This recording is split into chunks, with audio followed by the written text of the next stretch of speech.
All right, good afternoon. Welcome to the Lincoln City Council meeting of August 22nd, 2022.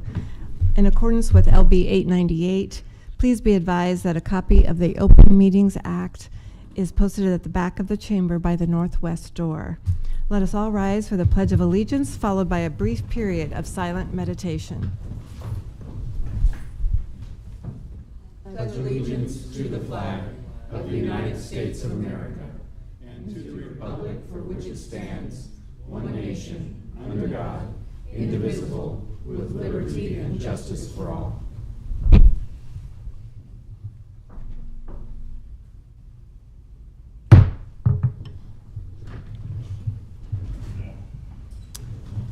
The order of business of the City Council is as follows. The clerk will call the items listed on the agenda. Under public hearing, anyone wishing to speak on an item should come forward after the clerk reads that item.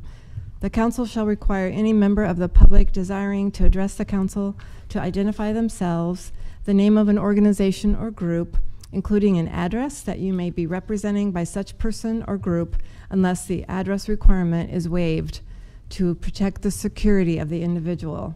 The applicant may then make one short rebuttal. Each speaker should begin by stating their name, address, organization, or group, and whether you are speaking in favor of or in opposition to the item.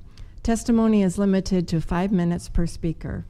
After all public hearings, the council will vote on resolutions and items listed under third reading. On the second and last Mondays of the month, immediately prior to adjournment, anyone may speak on any issue not on the agenda for that date, nor planned for a future agenda. Will the clerk please call the first item of business? First item of business for our council meeting on Monday, August 22nd, 2022 is a notation. Due to Labor Day holiday, City Council will not meet on September 5th of 2022. Next up would be our consent agenda, sections 1 and 2. Is there anyone here? Come forward, Director. Good afternoon, Council. I'm Maggie Stuckey-Ross, Director of Parks and Recreation. I'm really pleased to bring forth the nomination of Brian Monk today to be a member of our Community Forestry Advisory Board. Brian currently serves as the Landscape Maintenance Manager of the Downtown Lincoln Association and has worked in the forestry and landscape business his whole career. So I'd like to invite Brian up and appreciate your support of this nomination. Come on up, Mr. Monk. Good afternoon. Yes, I have worked, I'm Brian Monk, and I have worked in the nursery landscape industry here in Lincoln for 16 years this month in one capacity or another. I think Lincoln's urban forest is very beautiful, and I'm just hoping to be able to add to that and help continue that onward. Thank you. We're really fortunate to have your skills. Are there any questions or comments from the council?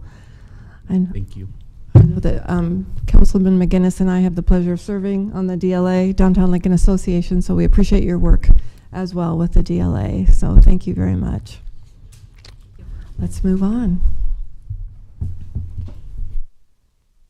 Okay, that concludes our items on the consent agenda. We can now vote on these items. Item 1A is appointing Brian Monk to the Community Forestry Advisory Board for a term to expire August 22nd, 2025, introduced by Bowers. So moved. Second. Seconded by McGinnis. Any discussion? Please call the vote. Raybold? Yes. Bowers? Yes. Schob? Yes. McGinnis? Yes. Beckius? Yes. Washington? Yes. Ward? Yes. Motion carried 7-0. Items 2A through 2D were introduced by Schob. So moved. Second. Seconded by Raybold. Discussion? Please call the vote. Beckius? Yes. Bowers? Yes. McGinnis? Yes. Raybold? Yes. Washington? Yes. Schob? Yes. Ward? Yes. Motion carried 7-0. All right. That concludes our consent agenda. We shall move on to section 4, public hearing liquor resolutions. I'll be calling item 4A, application of Backstage Bar LLC doing business as Dinty Moore's Lunchroom for a special designated license to cover an outdoor area measuring approximately 286 feet by 100 feet at the Royal Grove, 340 West Cornhusker Highway on September 3rd, 2022 from 5 p.m. to 10 p.m. Welcome back. Hi, thanks. I'm Eli Marduk, representing the Royal Grove, 340 West Cornhusker, Lincoln, Nebraska, 68521. Thank you. Thanks for coming back again. And we know there were some items that you wanted to work through as well, and I assume that those have all come to fruition. Yeah, for the most part, I had a great conversation with Gary Bergstrom at the Lancaster County Health Department about some of his concerns with sound. It sounds like we'll be working with him day of event to make sure that we're in compliance, and overall, I think we're excited for the event. So, Great, yeah. great. Thank you. Any questions from the council? Councilman Shob. Thank you, Madam Chair. Sure. Mr. Murdoch, thanks for coming forward. Thanks for working with our employees, our staff to get that worked out. So tell us some more about your event, start time, finish time. Yeah, so and stage setup. I want to go through that one again if you don't mind. absolutely, of course. So the event will start at 5 p.m. That's on Saturday, September 3rd. Music will start lighter at doors or at gates, and will continue until 9:45 p.m. At that time, we'll close the outdoor bars. All the music will stop at that time as well, and everything will kind of shift inside, either for an after party, which would be inside the venue, or everyone, of course, if they don't want to attend the after party, can go home as well. Overall, with the event, as we went over last week, we plan roughly for events to do 1 security personnel per 100. So based upon our projections for the event, we'll have 1 security team member per 100 attendees that we would project. Right now, we expect around 500, but we will plan for up to 1,000, just in case, to make sure we're not caught off guard. Thank you. And that's about it, really, as far as the event. I mean, I feel overall the event will be a lot of fun for the neighborhood. We did flyer for the neighborhood as well, and let everyone know that we're planning the event, and ask them to contact us directly if they have any questions or concerns. That applies to day of event as well. If anyone has any issues, we would be happy to talk to anyone from the neighborhood. Thank you. Mhm. Thank you, Madam Chair. Thank you. Any other questions? Councilwoman Washington. Good afternoon, Hi. and thanks for coming back. You answered one of my questions right off the bat, so thank you for addressing the security issues. But have you had any comments from your neighbors in advance of the event? Not that I'm aware of. So on Friday, I had a couple staff people reach out and either talk to people directly in the neighborhood, and also if they couldn't find them to leave a flyer at their residence. So far, we haven't had any. I haven't received any emails or calls. We did leave our contact information on the flyers. Well, thank you, and thank you for working through all the issues. You bet. Yeah, happy to. Any other questions or comments? All right, seeing none. Okay. Thank you very Bet. much. Yeah, thank you. Appreciate it. All right. Let's move on, Madam Clerk. I'll be calling items 4B and 4C together. Application of Red Herring Concepts LLC, doing business as Fleetwood, for a Class CK liquor license located at 8010 Street, Suite 100, and the related manager application of Michael J. Martin. Raise your right hand, please. Do you solemnly swear or affirm the testimony you're about to give is the truth as you really believe it to be? I do. Thank you very much. Sure. Michael Martin, representing Red Herring Concepts, 801 O Street, doing business as Fleetwood, also doing business as Toast and Leadbelly. So here I am, at your service. We appreciate you being here. Is there anything else you'd like to say in regard to this application? We appreciate your other restaurants. Thank you very much. Yeah. I appreciate that. Yeah. We're excited to open a third concept, here in town. We're kind of doing a new American, is what we're calling it. It's going to be a full-service restaurant. We got a great patio, from scratch kitchen, similar to our other 2 concepts. We will use as many local and seasonal ingredients as possible. Living in Nebraska, it's not always something you can get your hands on in the middle of the winter, but we'll do our best to stay fresh. But yeah, like I said, just excited to have another concept in town. Great. Questions? So are we. Yeah. Thank you. Yeah. Comments? Okay. Very good. Thank you very Great. much. Thank you. Appreciate it. I'll be calling items 4D and 4E together. Application of LDR Enterprises LLC, doing business as L's Kitchen, for a Class C liquor license located at 2785 South 17th Street, and the related manager application of Renee de Villiers. Welcome. Thank you. I'm Roy Christensen, a partner in LDR Enterprises, doing business at L's Kitchen. It's 2785 South 17th, right across from station number 8. Soon to be gone. For a while. Yeah. For a while. So we are adapting our business plan, and we intend now to begin offering wine tastings. Doug Evans, one of my partners, has some experience with that in the past, and he is really excited to give it a try, and so are we all. Great. Questions, comments from Mr. Christensen? All right. Seeing none, good to see you again. Thank you. Thank Please you for vote being yes. here. All right. All right. Next applicant, please. I'll be calling items 4F and 4G together. Application of Phase L Slow, doing business as F&D's Liquor for a Class C liquor license located at 3243 Cornhusker Highway, Suite 1A, and the related manager application of Phase L Slow. Please raise your right hand. Do you solemnly swear or affirm the truth that you're about to give us do you solemnly swear or affirm the testimony you're about to give is the truth as you really believe it to be? Yes, I do. Okay, thank you very much. Hi, my name is Fanar Hasolo. It's my dad, Faiz Hasolo.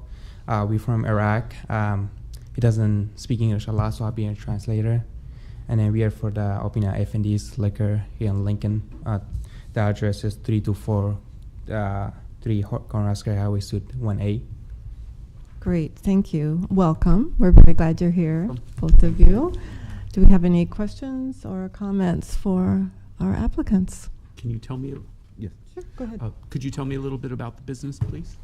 Yeah, this is going to be a F&D's Liquor here is Cornhusker Highway. We're going to be selling liquor. He's been in the industry for over 10 years back in Iraq. Okay. So he will be offering a lot of kind of liquor to the community and selling to the community. Okay. Thank you. Other questions or comments for applicants? All right. Seeing none, thank you very much. Thank you. Thank you. Next item, please. I'll be calling item 4H and 4I together. Application of Casey's Retail Company, doing business as Casey's number 3970 for a Class D liquor license located at 120 South 90th Street, and the related manager application of Crystal M. Carter. Do you solemnly swear or affirm the testimony you're about to give is the truth as you really believe it to be? Yes. Thank you very much. I'm Deb Jeffers. I am a district manager for Casey's General Stores. I'm representing Casey's as well as Crystal Carter today. It is my store that we are, my new store that we're asking about a liquor license today for.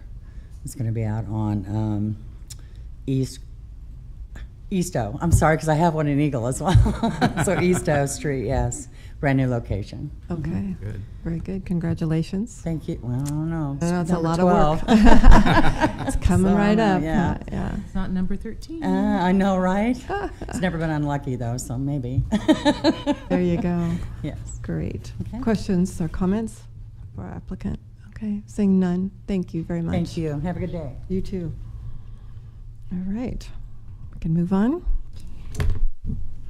I'll be calling item 4J, manager application of Karen J. Hartman for Kinseth Hotel Corporation, doing business as Residence Inn, located at 5865 Bobley Lane.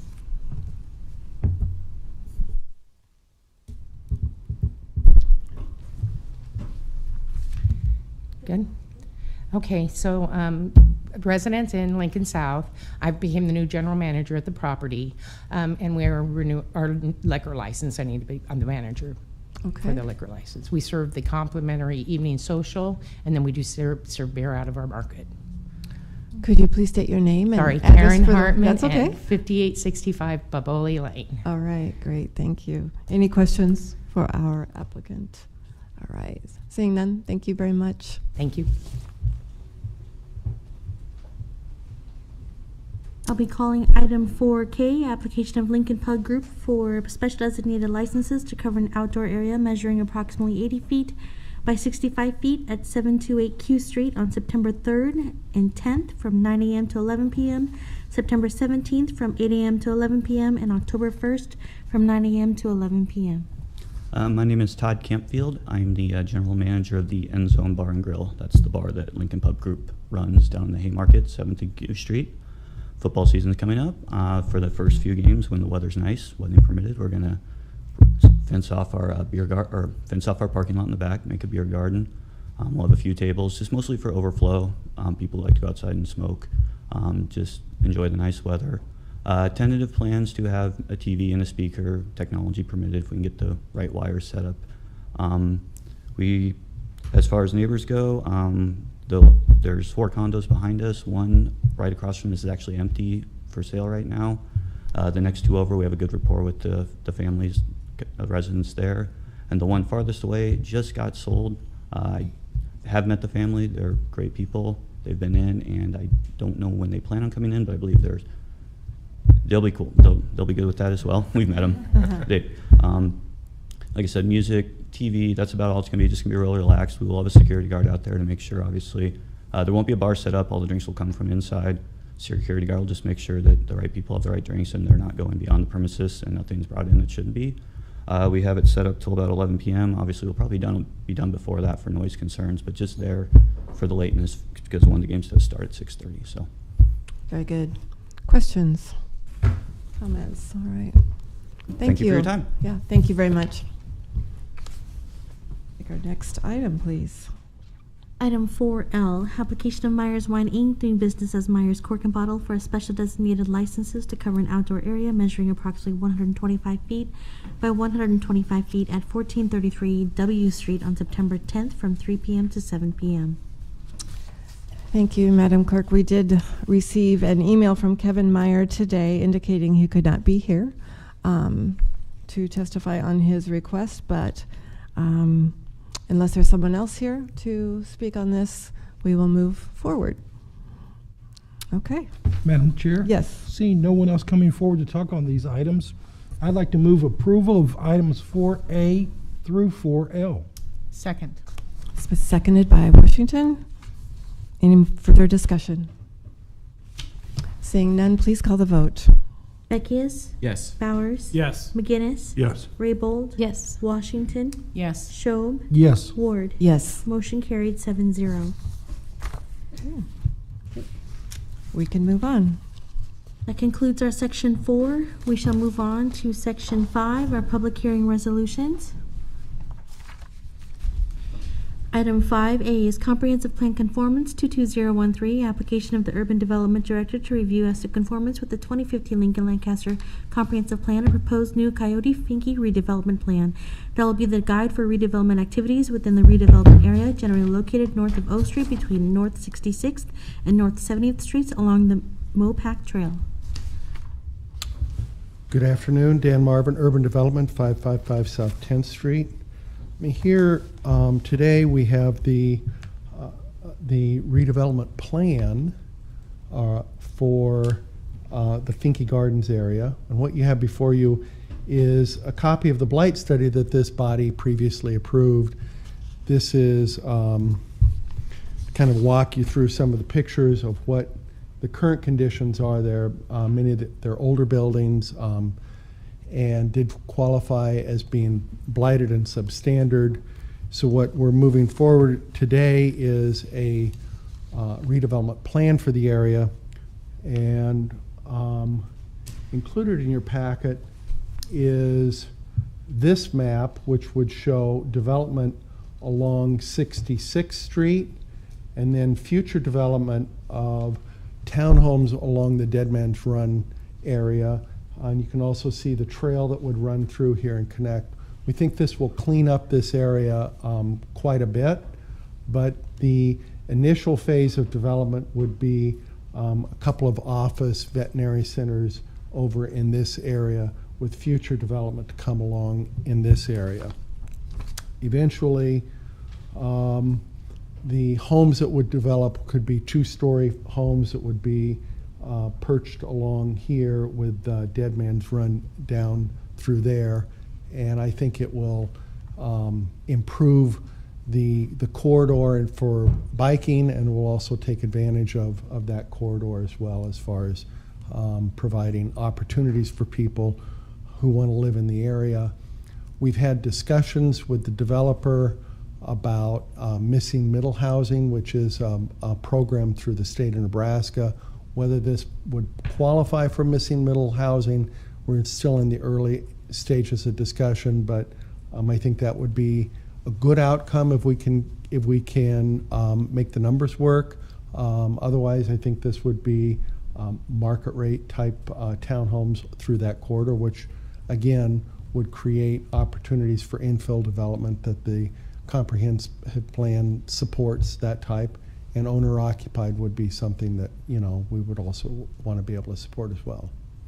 I'll stop there and answer any questions if you have any. Thank I know you. Andrew Willis is here as well, along with the developer as well. Thank you, Director Marvin. Questions? Councilman McGinnis? Yes, thank you, Director Marvin. This piece, I can go back in history if you want, but I won't go there this time. Couple quick questions for you. Are we approving the redevelopment agreement? No. Okay, all we're doing is a comp plan amendment, right? It's not a comp plan. So we blighted the area. Yeah. So the first stage is the area blighted. That's what we did in April, and we've just designated the area as blighted. So the next step that we need to go is, okay, the area's been blighted. What are you going to do about this? How are you going to remediate the areas of blight? That's what is before you is the document that discusses how we're going to go about addressing the blight and remediating those elements within the blighted area. And the concept drawings that I've shown you work as a framework as we start developing a redevelopment agreement with the developer that would be brought to you most likely before the end of this year. Okay. Does that answer your question? Yeah, I was just wondering, what is the zoning for that strip of ground there that goes from 70th to 66th? I don't have my GIS map in front of me. I'm not sure. That you're going to place the housing on? Currently. I believe across. Currently it's H3. Mm-hmm. Okay. Is there going to be any change? We can do housing in H3, is that correct? Let's ask Andrew. Okay. When Andrew has a chance to come up. Okay, thank you. Any other questions? Comments? Okay. Thank you, Director. Thank you. Mm-hmm.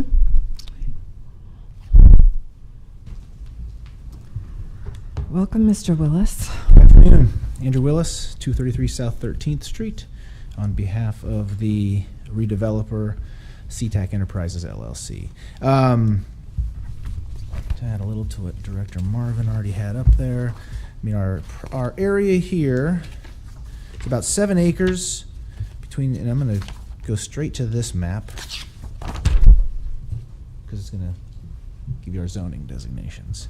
So we've got between 66th and 70th Street, really between the Mopac Trail and Dead Man's Run.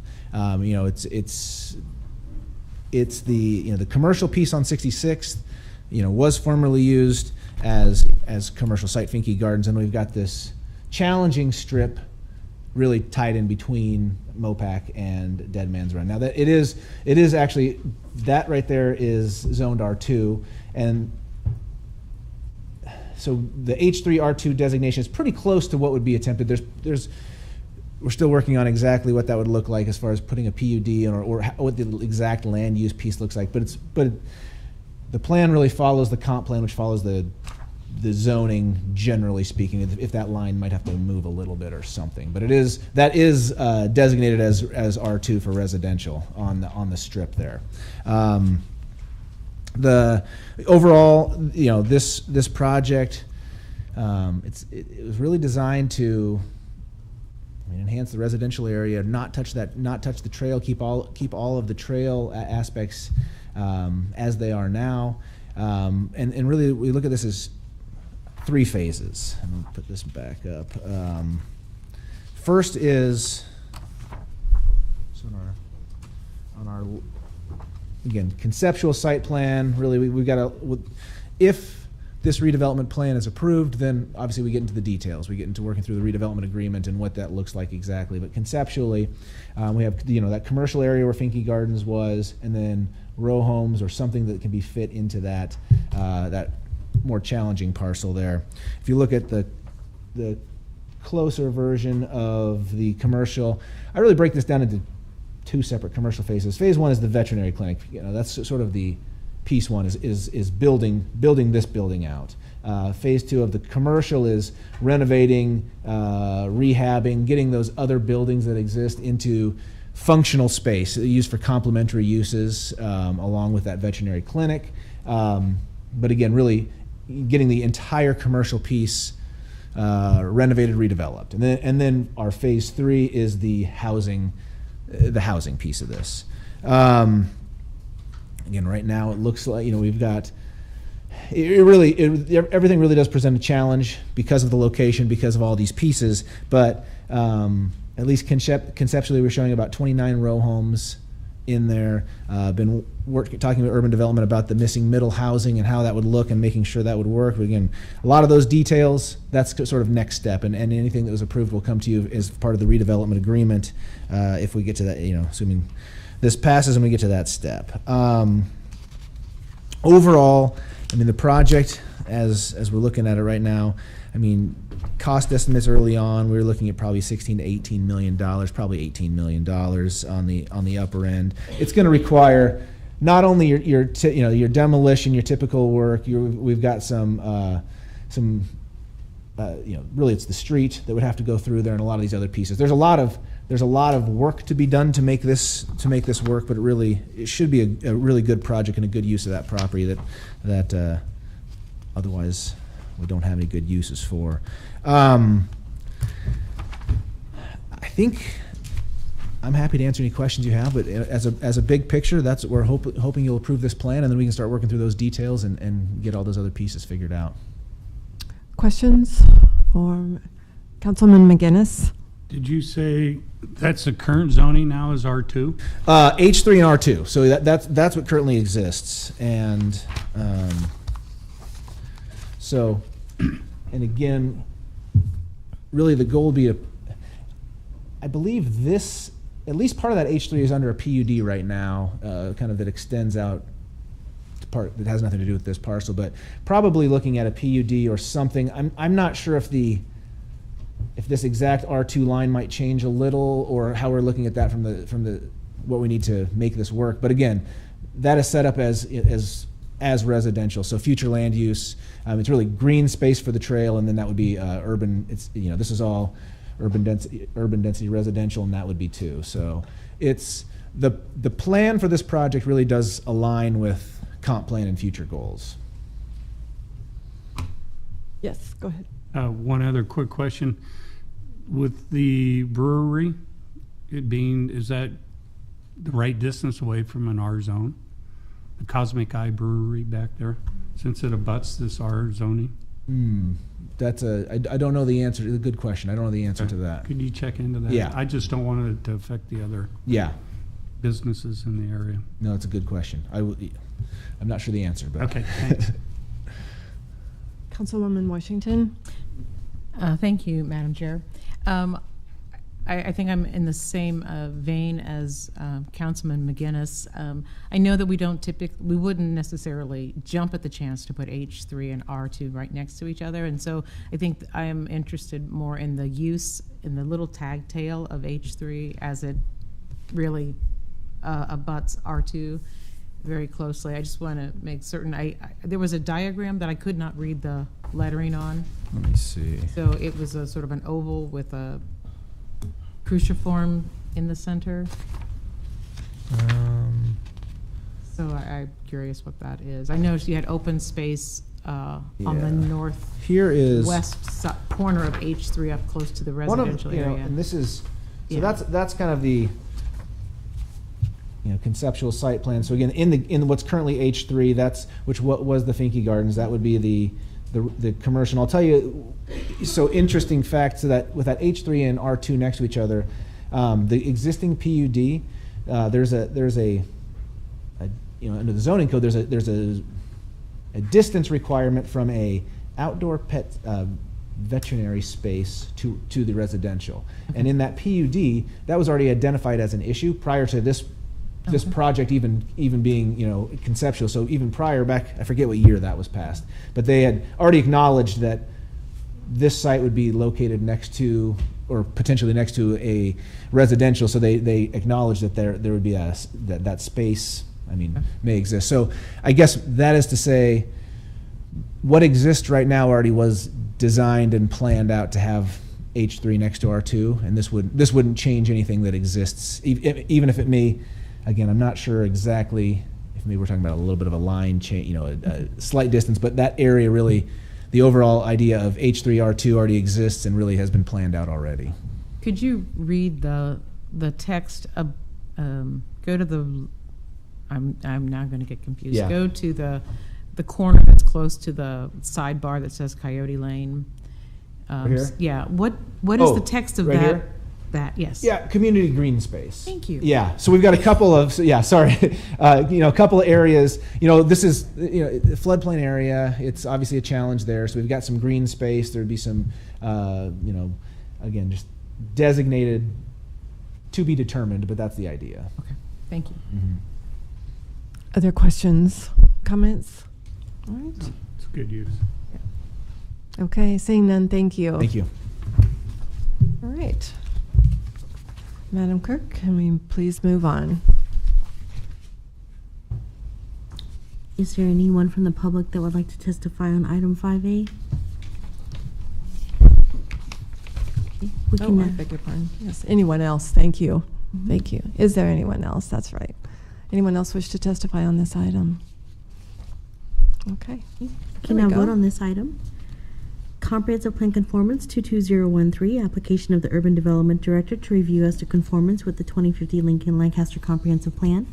A proposed new Coyote Finke redevelopment plan that will be the guide for redevelopment activities within the redevelopment area, generally located north of O Street between North 66th and North 70th Streets along the Mopac Trail, introduced by Bowers. So moved. Second. Seconded by Beckius. Discussion? All right, seeing none, please call the vote. Raybold? Yes. Bowers? Yes. Schob? Yes. McGinnis? Yes. Beckius? Yes. Washington? Yes. Ward? Yes. Motion carried 7-0. Okay. Okay, that concludes section 5. We shall now move on to section 6, our public hearing ordinances, second reading and related resolution. Item 6A is Street and Alley Vacation 22003, application of Red Bishop Heights to vacate a portion of the right-of-way along South 27th Street between Woods Boulevard and Nebraska Highway 2, generally located at South 27th Street and Highway 2.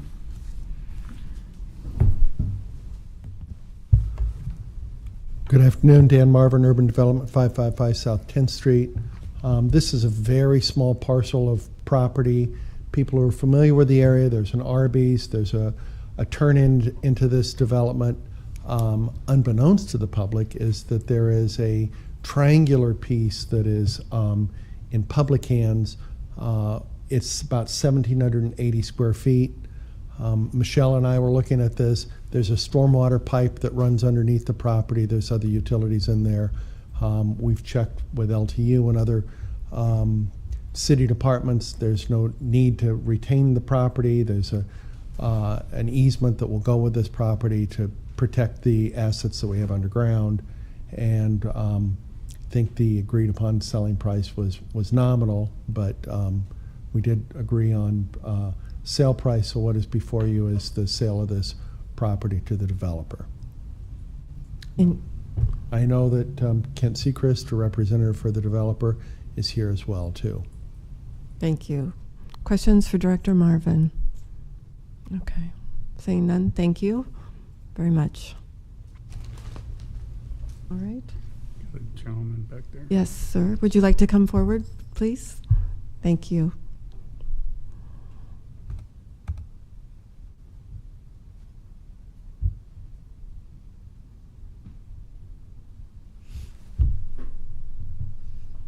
Hello. Welcome. Good afternoon. My name is Don Costello, and I've taught at the university for 60 years. and I live in Bishop Square. And I don't take the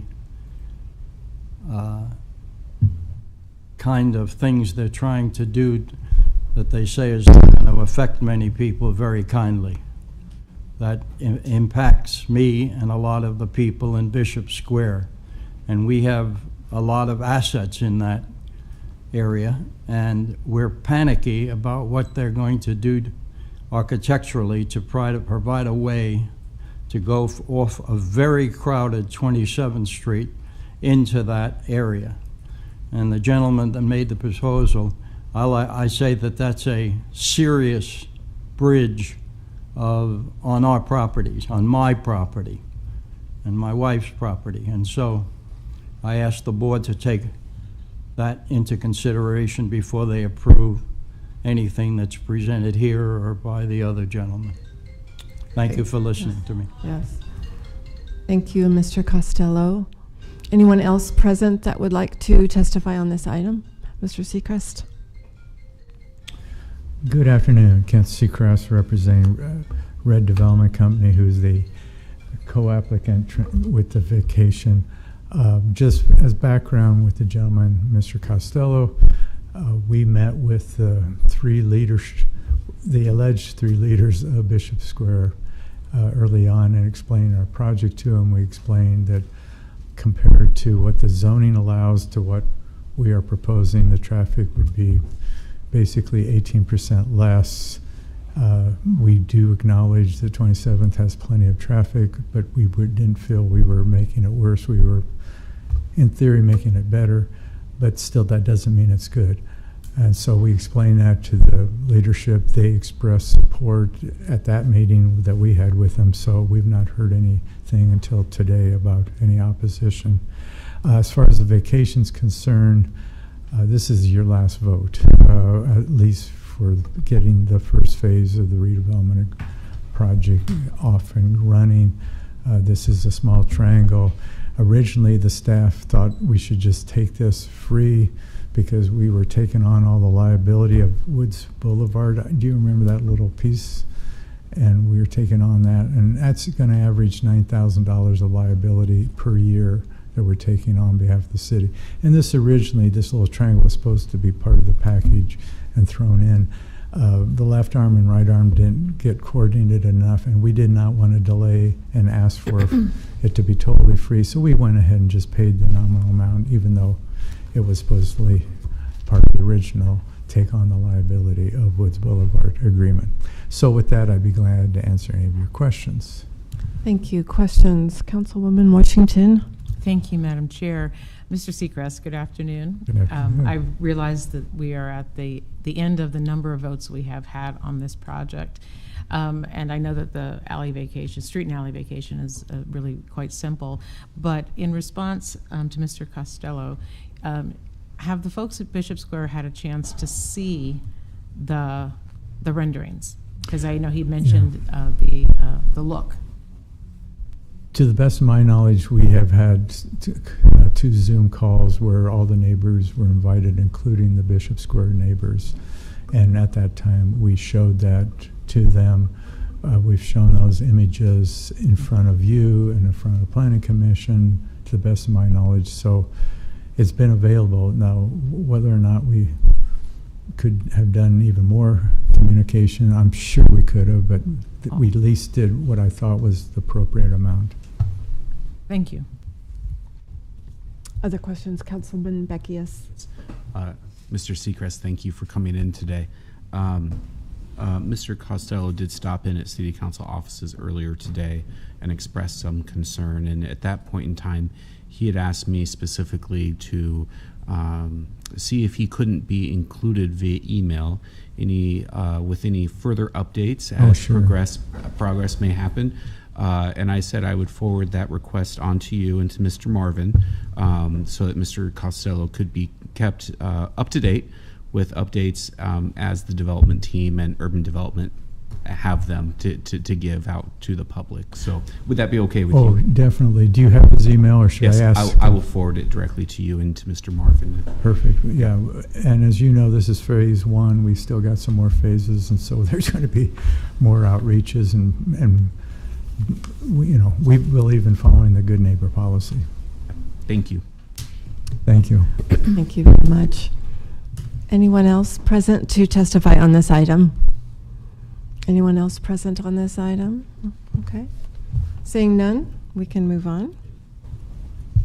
Okay, that concludes section 6 of our agenda. We shall now move into section 7A, approving the third management agreement for Pinnacle Bank Arena between the City of Lincoln and SMG for the operation and management of Pinnacle Bank Arena and other facilities for a 3-year term commencing September 1st, 2022, with the option to renew for one additional 3-year term.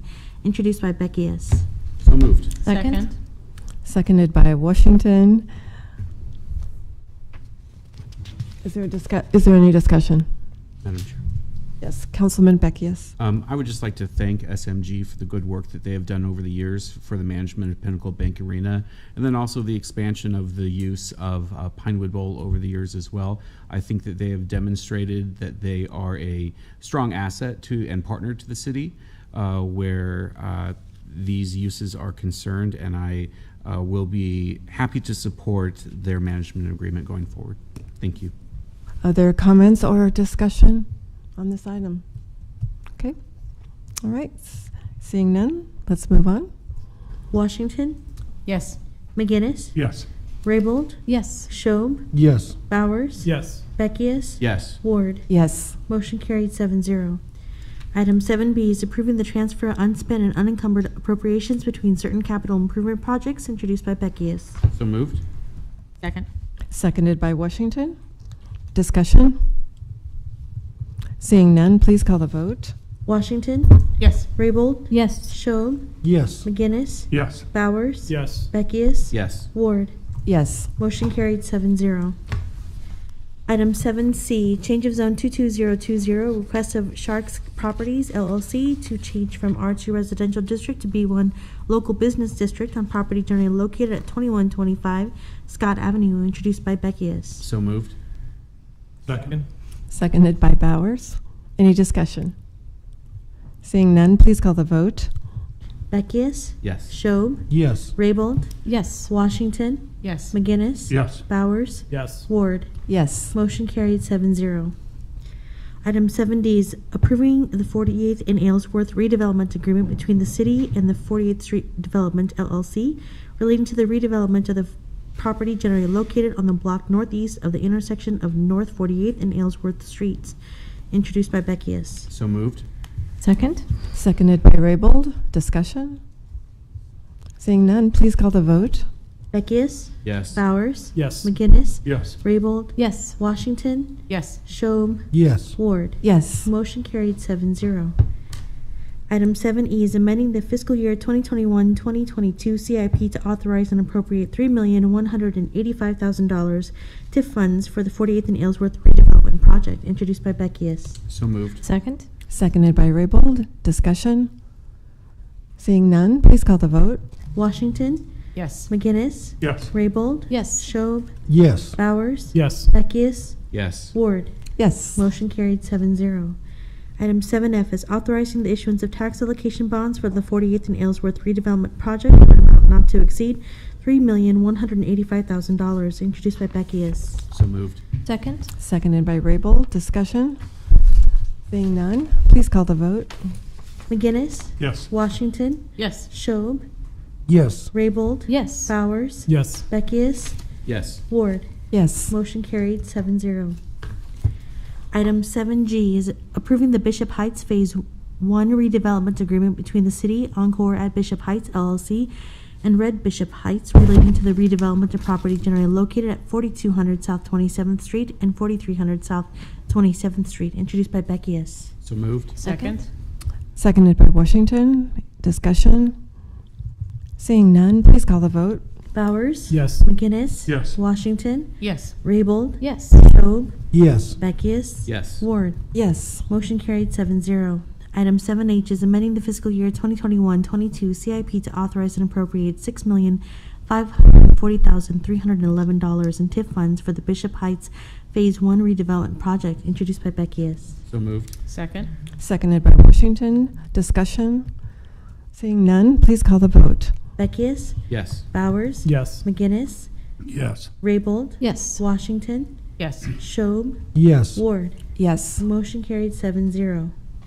Item 7I is authorizing the issuance of tax allocation bonds for the Bishop Heights Phase 1 redevelopment project in amount not to exceed $6,540,311, introduced by Beckius. So moved. Second. Seconded by Washington. Discussion? Seeing none, please call the vote. Washington? Yes. McGinnis? Yes. Raybold? Yes. Schob? Yes. Bowers? Yes. Beckius? Yes. Ward? Yes. Motion carried 7-0. That concludes section 7 of our agenda. We should move on to section 8, resolutions action only. Item 8A, application of Oxford House Lancaster for a reasonable accommodation under chapter 1.28 of the Lincoln Municipal Code to allow 14 unrelated disabled persons to reside together as a family, as that term is defined by the Lincoln zoning ordinance, on property generally located at 1923 B Street, introduced by Raybold. So moved. Second. Seconded by Beckius. Discussion? Councilwoman Raybold. Yes, I first of all want to thank so many of the neighbors that came out to testify, as well as other individuals who recognize the good work that Oxford House does in many communities. But I will be voting no on this request for a reasonable accommodation. Thank you. Any other comments or discussion from council members? Councilman Beckius? Yes. Thank you, Chair Ward. Today, the City Council finds itself in a role that's a little different than the role we usually serve. And that's not making the laws, but instead today determining if an accommodation is reasonable. And obviously that's not easy because of the passion and testimony that we've received over the last few weeks regarding this particular issue. But in my opinion, the determination's pretty clear. The federal government suggests tests for communities to determine if an accommodation is reasonable. A request for accommodation should not impose an undue financial or administrative burden on the city, nor should it create or require a fundamental alteration in the land use and zoning scheme of the local government. I do not find that there to be any information presented to us of an undue financial or administrative burden to the city. The question of whether or not the land use or zoning scheme has been fundamentally altered is a different question. The existing physical structure of the house in question that has been in the near south neighborhood for over 100 years is not fundamentally changing. A determination of a reasonable accommodation regarding the definition of family does not inherently impact a neighbor's ability to enjoy the use of their property. That is a typical use of a residence. In a similar vein, I do not find that a landlord renting out a house or an apartment or even a short-term rental significantly alters the nature of the residential zoning. I do not find during our consideration that Oxford House changes the nature of the neighborhood. I do understand the concerns of the neighborhood and find it really easy to identify with those concerns. What impact will a potential increase of similar housing have in the near south neighborhood? Are there any undesirable outcomes that we should be considering? We don't get to pick our neighbors, so we can't always guarantee outcomes or impacts or that everyone will follow the rules. But simple speculation that Oxford House and its occupants will be any better or worse neighbors or is more or less predisposed to violating city code is simply that, speculation. And that speculation should not be a part of a logical analysis, although I continue to understand the feelings behind the concerns of Oxford House. I consider my job here today to evaluate the concern and the passion and weigh it against the facts of the request and try to express my reasoning behind my determination. I hope I've done that. It's important to note that a determination of reasonable accommodation doesn't allow an owner or any resident to violate city codes unrelated to the accommodation. Nothing in that regard changes. If your neighbor violates city noise ordinance, they should be reported. If your neighbor isn't tending to their yard as required by city code, they should be reported. Again, nothing in that regard changes. Thank you for the time. Thank you, Councilman Beckius. Thank you. Other comments? Councilwoman Washington? Thank you, Madam Chair. I too want to thank everyone who's come forward, who's shared their thoughts, who shared legal findings from other communities on similar cases, and really the folks who have stood very strong and in support of their neighborhood and their neighborhood association. Like my colleagues, I understand the concerns of the residents, of the neighbors of this house, but when asked to look through the clear lens of the Civil Rights Act, the Fair Housing Act, the Americans with Disability Act, and asked to make a determination whether or not an applicant is entitled to a request for a reasonable accommodation, the only answer I have for that is yes, they are entitled to ask for a reasonable accommodation. And then it becomes the questions that were already laid out, whether or not it's a hardship for the city financially or administratively, or whether it undermines or changes the nature of zoning laws in our community. And it is a difficult situation to be in, and it is hard to take this position, but when I look at it through those legal lenses, all I can say is it is their right to ask and be granted reasonable accommodation. With that said, I look forward to further conversations about how we can strengthen neighborhoods in Lincoln, Nebraska. Thank you, Councilwoman Washington. Other comments from council at all? Okay, all right. I guess I would just like to say, seeing none from my colleagues, I was looking at my notes from the hearing from last week, and what stuck out to me the most was there's no testing, there's no oversight, there's no due process.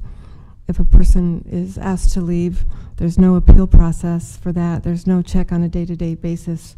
And then one of my litmus tests is because it's legal doesn't necessarily make it right, and even my attorney friends have said that. So it is a hard decision, but I will be voting against this, and those are just a few of the reasons why. So if there's no other comments, Madam Clerk, would you please call the roll? Washington? Yes. McGinnis? No. Job? Yes. Raybold? No. Bowers? Yes. Beckius? Yes. Ward? No. Motion carrying 4-3. Okay. Let's move on, Madam Clerk. Item 8B, miscellaneous 22011, application of the planning director to adopt the proposed fee schedule for application reviews under Chapter 14.20, Title 26 and Title 27 of the Lincoln Municipal Code, and for amendments to the Lincoln-Lancaster County Comprehensive Plan for fiscal year 2022-23 and fiscal year 2023 and 24, with an effective date of October 1st, 2022, introduced by Schob. So moved. Second? Seconded by Beckius. Discussion? Seeing none, please call the vote. Bowers? Yes. McGinnis? Yes. Washington? Yes. Raybold? Yes. Schob? Yes. Beckius? Yes. Ward? Yes. Motion carried 7-0. Item 8C is amending Lincoln-Lancaster County Air Pollution Control Regulations and Standards, Article 1, Section 6, fees to update fees for required services to businesses and industry, introduced by Schob. So moved. Second? Seconded by Beckius. Discussion? Seeing none, please call the vote. Bowers? Yes. Beckius? Yes. McGinnis? Yes. Raybold? Yes. Washington? Yes. Schob? Yes. Ward? Yes. Motion carried 7-0. Item 8D is approving the updated permit fees for LMC Chapter 5.41 salvage, recycling, and composting operations, including salvage, recycling processing center, consumer recyclables collection site, and commercial composting operations, introduced by Schob. So moved. Second? Seconded by Raybold. Discussion? Seeing none, please call the vote. Washington, Yes. McGinnis, Yes. Raybold, Yes. Schob, Yes. Bowers, Yes. Beckius, Yes. Ward. Yes. Motion carried 7-0. Item 8E is approving the updated fees for opening burning permits under LMC Chapter 8.06 Air Pollution, introduced by Schob. So moved. Second? Seconded by Beckius. Discussion? Seeing none, please call the vote. Washington, Yes. Raybold, Yes. Schob, Yes. Bowers, Yes. McGinnis, Yes. Beckius, Yes. Ward. Yes. Motion carried 7-0. Item 8F, approving the updated fees for LMC Chapter 8.08 body art establishments, including body art establishment permits, body art practitioner permits, and permit reinstatement, introduced by Schob. So moved. Second? Seconded by Beckius. Discussion? Seeing none, please call the vote. Bowers, Yes. McGinnis, Yes. Washington, Yes. Raybold, Yes. Schob, Yes. Beckius, Yes. Ward. Yes. Motion carried 7-0.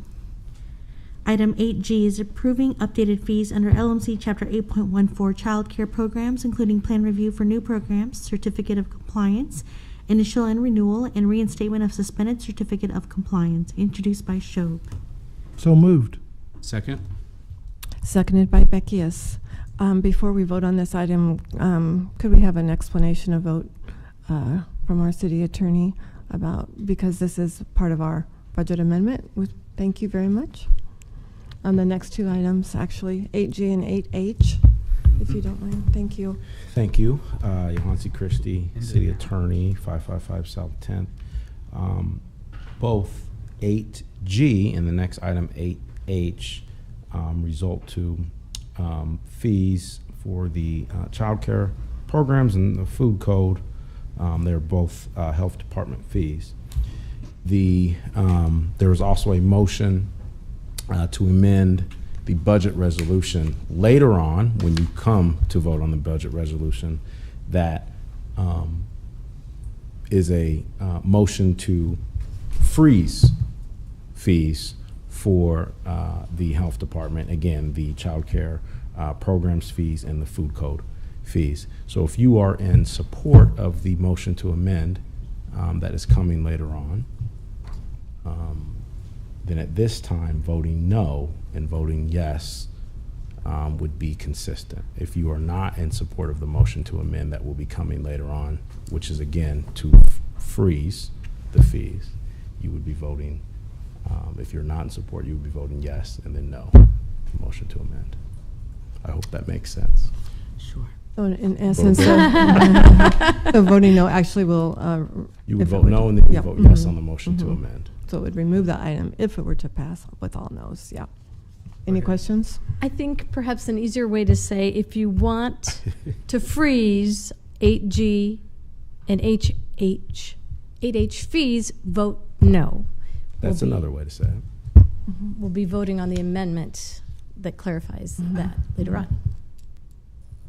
Yep. Okay. Yes. Yes. Councilman McGinnis. Okay, let me get this straight then. So if we vote no on this, and there's majority to vote no, we no longer have that to amend.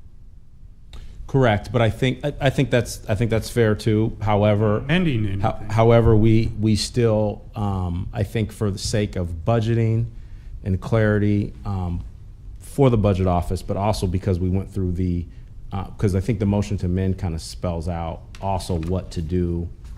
I believe, I don't have it in front of me. I can bring it up, but I think it spells out what to do with the balance. Okay. And so But it I- adds. It puts it in. Okay.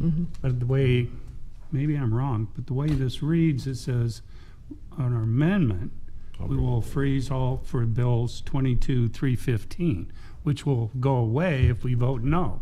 There will be no 22R315 to amend.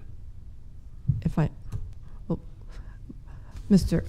That makes sense? I heard you. It sounded like you wanted to say something. So I if I may, so with the substitute amendment, Councilman McGinnis, it will replace with your, for example, your fee amendments. If it were to pass, the substitute amendment will be in there for the budget. The budget. So we need to vote it in so we can amend it. need to vote no if you support the fees, and it will come later as an amendment to the budget amendment to replace it. Mr. Heaton? Yeah. Yes, Go ahead. Lynn Heaton, City Finance Department, 555 South 10th Street. Yes, so I was just visiting with Sherry.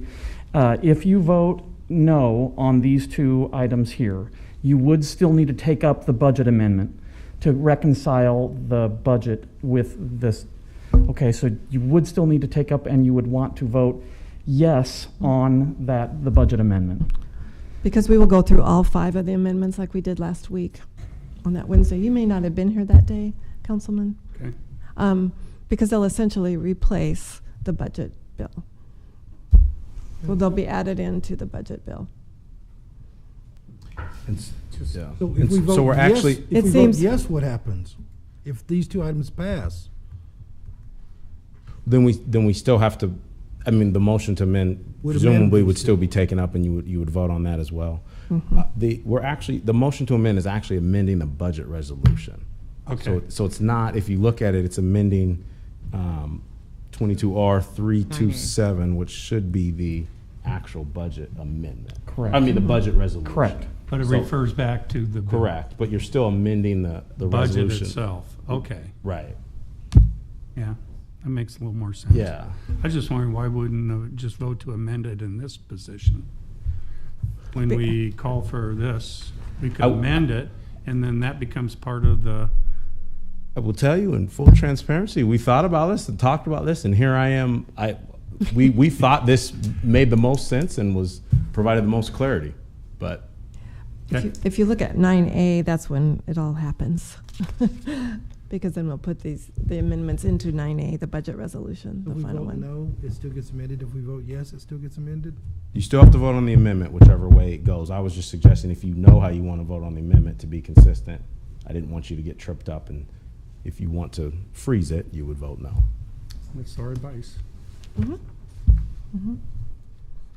Thank you. Okay. But All right. Anybody else want to ask any further questions or have clarity? It's that time of year. All right. Thank you. Okay, Madam Clerk, if you would proceed with the vote on item 8G. Okay. Voting no is support. Voting yes is against 8G and 8H. Okay. Thank you. Please proceed when you're ready, Madam Clerk. Beckius, No. McGinnis, No. Raybold, No. Washington, No. Bowers, No. Schob, No. Ward. No. Motion lost? Mhm. Yep. Excuse me. 1-6. Okay, that makes sense now.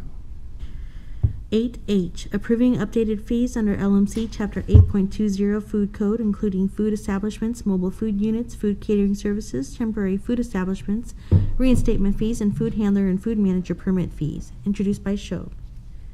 So moved. Second. Seconded by Washington. Discussion? Same goes. Same goes. Seeing none? So, Oh, so a sorry. no vote does not establish new fees. That's Correct. correct. Same as previous item. Thank you. Okay, any other discussion, questions? All right, seeing none. Madam Clerk, please call the roll. Washington, No. McGinnis, No. Raybold, No. Schob, No. Bowers, No. Beckius, No. Ward. No. Motion lost, 0-7. 8I, approving updated noise variance fees under LMC Chapter 8.24 Noise Control, introduced by Schob. So moved. Second. Seconded by Raybold. Discussion? Seeing none, please call the vote. Washington, Yes. McGinnis, Yes. Raybold, Yes. Schob, Yes. Bowers, Yes. Beckius, Yes. Ward. Yes. Motion carried 7-0. Item 8J, approving updated fees under LMC Chapter 8.32 Solid Waste, including special waste permit fees, introduced by Schob. So moved. Second. Seconded by Raybold. Discussion? Seeing none, please call the vote. Bowers, Yes. McGinnis, Yes. Washington, Yes. Raybold, Yes. Schob, Yes. Beckius, Yes. Ward. Yes. Motion carried 7-0. Item 8K, approving updated fees under LMC Chapter 8.38 public swimming pools, including swimming pool permits, new permit plan review, renewal, additional spa, swimming pool operator, and pool water quality tester certificate, introduced by Schob. So moved. Second? Seconded by Raybold. Discussion? Seeing none, please call the vote. Bowers, Yes. Beckius, Yes. McGinnis, Yes. Raybold, Yes. Washington, Yes. Schob, Yes. Ward. Yes. Motion carried 7-0. Item 8L, approving updated fees under LMC Chapter 8.44 water wells, including water well construction permits, annual water well permits, water well repair permits, and variance applications, introduced by Schob. So moved. Second? Seconded by Raybold. Discussion? Seeing none, please call the vote. Bowers, Yes. McGinnis, Yes. Washington, Yes. Raybold, Yes. Schob, Yes. Beckius, Yes. Ward. Yes. Motion carried 7-0. Item 8M, approving updated fees under LMC Chapter 24.38 on-site wastewater treatment systems, including construction and repair of on-site wastewater treatment systems, cleaner permits, installer permits, and development area reviews, introduced by Schob. So moved. Second? Seconded by Raybold. Discussion? Seeing none, please call the vote. Beckius, Yes. Bowers, Yes. McGinnis, Yes. Raybold, Yes. Washington, Yes. Schob, Yes. Ward. Yes. Motion carried 7-0. Item 8N, approving updated fees under LMC Chapter 24.42 regulation of property transfers with on-site systems, including review of property transfers with on-site wastewater and water systems, introduced by Schob. So moved. Second? Seconded by Raybold. Discussion? Seeing none, please call the vote. Washington, Yes. McGinnis, Yes. Raybold, Yes. Schob, Yes. Bowers, Yes. Beckius, Yes. Ward. Yes. Motion carried 7-0. Item 8O, approving updated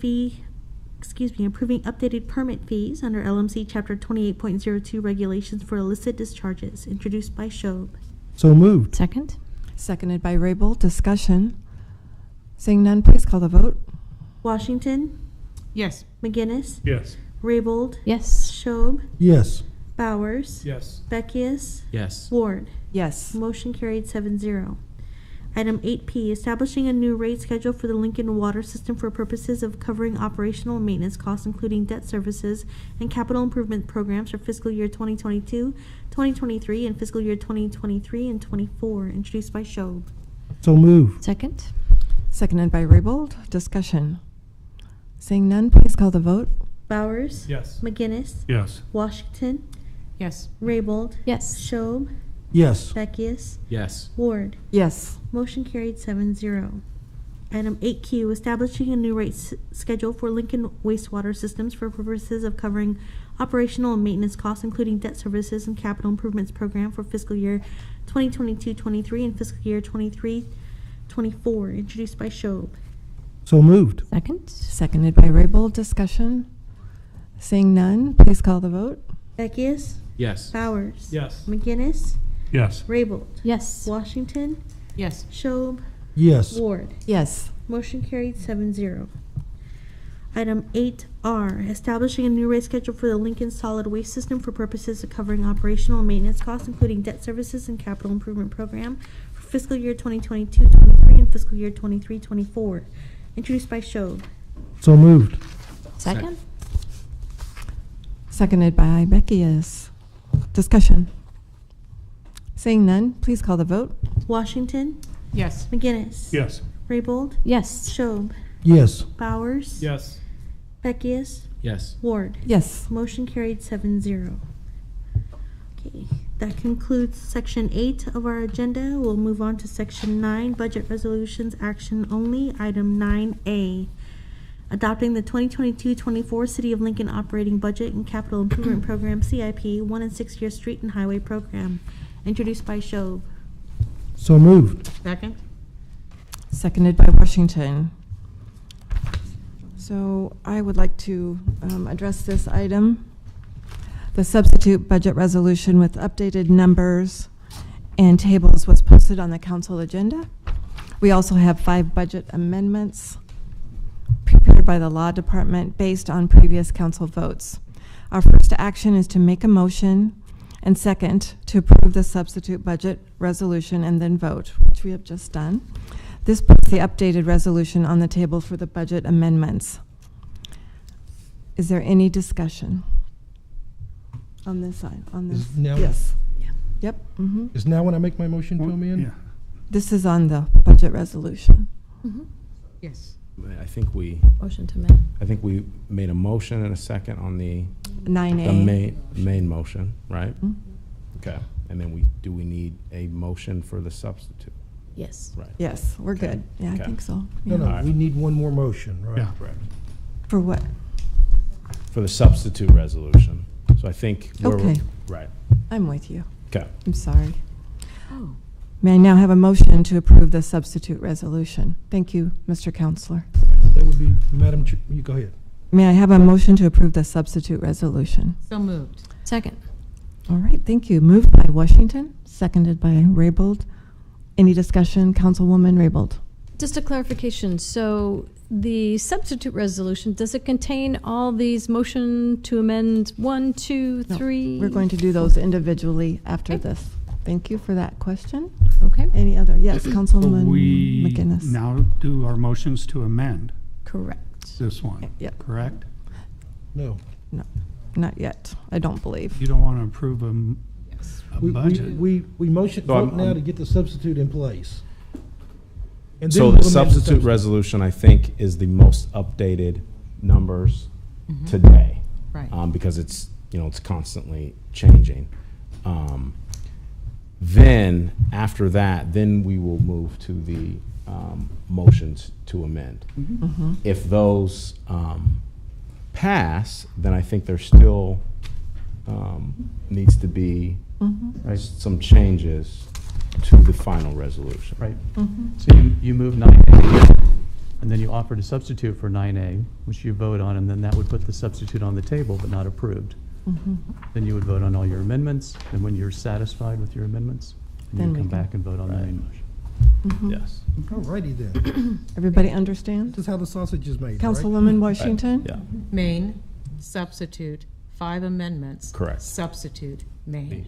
No, the substitute, when you vote now on the substitute, it becomes We're the done main, with it the becomes the main motion on the table. Mhm. So that's, you're just So it's, voting to it's very replace similar. it. Sorry, it's very similar to when you make regular motions to amend, and then we might have to go correct the main motion Okay. later Bec- on. mhm. It becomes, Right, the you just- substitute becomes. Vote now gets rid of the old one and puts a new one in That's right. place. That's right. Substitute. Then we'll amend that puppy. Councilman Shope, go ahead. I'm sorry, I Oh, spoke out of that's turn. okay. Yeah. Councilman McGinnis. Well, I still have a question. So if we vote the substitute motion in, that's what is approved. Just for Yeah. 5 minutes. We've approved the budget then. No. The vote is to replace But- the motion on yeah. the table with the new motion. It's not approving that motion. Right. That's right. Just puts it out there. For us That's what I to- was wondering. Yep, Okay. good question, yep. So now we can proceed to the 5 amendments at this point. Not yet, no. Once we vote on the 5. Yes. On the substitute resolution. Yes. Everybody Correct. clear? Yes. Any questions? Okay. Thank you. Please proceed, Madam Clerk. Or do we need further explanation? Did we lose everybody? I can call the vote on the substitute resolution. Yes, thank you. Washington, Yes. McGinnis. Yes. Raybold, Yes. Shope, Yes. Bowers, Yes. Beckius, Yes. Ward. Yes. Motion carried 7-0. The proposed budget amendments will now be taken in order, number 1 through 5. I'll read the amendment and then ask for a motion to approve and a second. We will discuss and then vote on each amendment. After we have voted on all 5, then we'll return to the main motion for the comments and the final vote. Does that make sense to everyone at this point? We good? Okay. All right. Budget amendment number 1, submitted by Council Member Shobe. Transfer $250,000 in fiscal year 22-23 and $250,000 in fiscal year 23-24 from general fund reserves to the urban development Department budget to enhance housing programs and neighborhood revitalization with a focus on items 1 to 14, 48, and 49 in the Lincoln Climate Action Plan. These funds may be used to educate and incentivize individuals who are in the process of replacing heating and cooling systems of the value and benefit of considering a high-efficiency system as a replacement option. Is there a motion to approve this amendment? Madam Chair, I move we approve this. Second. Moved by Councilman Shob and seconded by Raybold. Is there any discussion? All right. Madam Chair, would you please call the vote?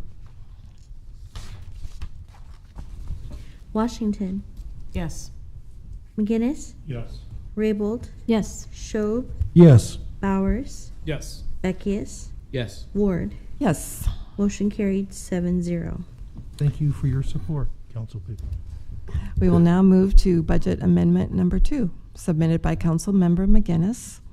This will remove vacant City Council Research Analyst Accountant, 1 FTE for $94,157 in fiscal year 22-23 and $98,465 in fiscal year 23-24 to fund the City Clerk's Senior Office Assistant 1 FTE for $65,084 in fiscal year 22-23 and $68,037 in fiscal year 23-24. Remaining funds of $29,073 in fiscal year 22-23 and $30,428 in fiscal year 23-24 to be used for education and training in the City Council budget.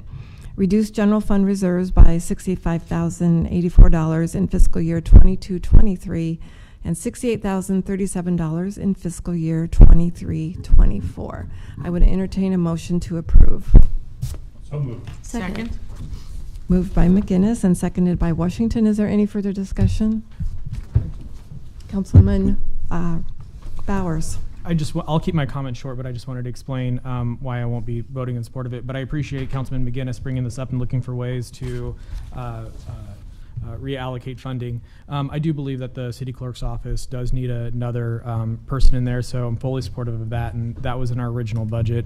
But I think that the community expects that the city council remain a strong independent branch of government from the executive branch, and I believe that removing a research analysis to be responsive to policy needs and to help meet the needs of our constituents will weaken our independence and weaken our strength. So I will not be voting in support of it, but I respect and understand the reason why. Any other comments or discussion, questions? Okay. Seeing none, Madam Clerk, please call the vote. Raybold, Yes. Washington, Yes. Ward, Yes. Schob, Yes. Beckius, Yes. McGinnis, Yes. Bowers. No. Motion carried 6-1. Budget amendment number 3, submitted by Council Member McGinnis. Freeze proposed health department fees for child care programs, Bill number 22R-315, and the food code, Bill number 22R-316, on the 8/1/22 City Council agenda. Reduce health fund revenue by $20,000 in fiscal year 22-23 and $40,600 in fiscal year 23-24. Increase appropriation of health fund balance $20,000 in fiscal year 22-23 and $40,600 in fiscal year 23-24. Is there a motion to approve? So moved. Second. Moved by McGinnis, seconded by Raybold. Is there any discussion? Seeing none, please call the vote. Yes. Washington, Yes. Ward, Yes. Schob, Yes. McGinnis, Yes. Beckius, Yes. Bowers. Yes. Motion carried 7-0. We'll move on to budget amendment number 4, submitted by Councilmember McGinnis. Transfer $1 million from the general fund reserves in fiscal year 22-23 to the Fast Forward Fund for business recruitment, retention, and expansion.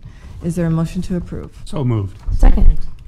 Moved by McGinnis, seconded by Washington. Any further discussion? All right, seeing none, please call the vote. Schob, Yes. McGinnis, Yes. Beckius, Yes. Washington, Yes. Raybold, Yes. Bowers, Yes. Ward. Yes. Motion carried 7-0. Budget Amendment Number 5, submitted by Councilmember Washington. Add $100,000 from the general fund reserves for fiscal year 22-23 to the LTU Watershed Capital Improvement Program to fund an environmental impact analysis of development on the upper watershed of Salt Creek within the planning horizon of the 2050 Comprehensive Plan. Is there a motion to approve? So moved? Second. Moved by Washington, seconded by McGinnis. Any discussion? Seeing none, please call the vote. Raybold, Yes. Washington, Yes. Schob, Yes. Bowers, Yes. McGinnis, Yes. Beckius, Yes. Ward. Yes. Motion carried 7-0. This concludes the list of approved budget amendments. If there are no other motions to amend, we will return to the main motion for any comments. Are there any further comments before we return to the main motion? Okay, seeing none, if we'll return to the main motion, which is item number 9A. Okay. Call the vote. Washington, Yes. McGinnis, No. Raybold, Yes. Schob, Yes. Beckius, Yes. Bowers, Yes. Ward. Yes. Motion carried 6-1. Okay, thank you. We can move on. Okay. Item 9B, a resolution to increase restricted funds authority by 1% per Nebraska Revenue Statute, Section 13-519, introduced by Schob. So moved. Second? Seconded by Raybold. Discussion? Seeing none, please call the vote. Washington, Yes. McGinnis, No. Raybold, Yes. Schob, Yes. Bowers, Yes. Beckius, Yes. Ward. Yes. Motion carried 6-1. Okay. That concludes our section 9 of our agenda. Section 10. Item 10A is amending section 8.32.150 of the Lincoln Municipal Code to provide for an occupation tax on refuse haulers, introduced by Schob. So moved. Second? Seconded by Raybold. Discussion? Being none, please call the vote. Bowers, Yes. McGinnis, No. Washington, Yes. Raybold, Yes. Schob, Yes. Beckius, Yes. Ward. No. Motion carried 5-2. Okay, that concludes section 10. Section 11 is our resolutions first readings, item 11A through 11C. Ordinances first readings and related resolutions is section 12, items 12A and 12B. Pending list date certain, section 13 are items 13A through 13C. Okay. That it? We're done? All right. So we have public comment this evening, this afternoon. Anyone wishing to address the council on a matter not on this agenda and not plan to appear on a future agenda may do so at this time. You're allowed a total of 5 minutes to speak regardless of the number of topics. And tonight is open microphone session. Last meeting over there? What's August 22nd? So, I know. okay, is there anyone here that would like to come forward? Please do.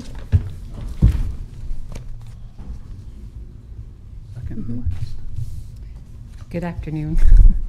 My name Welcome. is Francisca Yeah, with the yes. Lincoln Commission on Human Rights. Welcome. And it's nice to see a city council here today. The purpose of my coming down today is to let you know that we're doing something pretty extraordinary here in the city of Lincoln. There is a group of us from nonprofits and city clerk including. We decided that because there is a nationwide welcoming week, we thought that the city should have a welcoming week also. So their,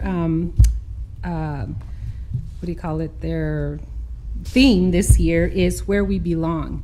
And so how how right it is to call it Why Lincoln. So why we belong, why Lincoln. And I think it is important for our community to know that the diversity that our community has. And so as a group, we decided that they would be the best way to focus on different community members. And instead of doing it in 1 week, we decided to also call it Why Lincoln and Beyond. So instead of 1 week, which is September 8th through the 19th, I believe, we decided to do it all month long. As of right now, we do not have the names of individuals as we're still trying to gather some up. I know that the 4 core people who will be doing this will be telling their story, but also we want to focus on people from My City Academy. We do have an individual who's helping with this program, and also focusing on different parts of our city to make sure that people feel welcome attending those different parts of the city, and focusing on those different parts. And so this is one way of doing it, and we hope to continue this in the future. I highly encourage each one of you, once you receive the map and times and dates, to try to be there with us. Because what a better way to really see the diversity in our community, but also get to know our community members who are going through My City Academy and who are wanting to become a part of our city and feel like they are welcomed in our city. So as of that, does anybody have any questions? Thank you, Francisca, for being here. Questions, comments?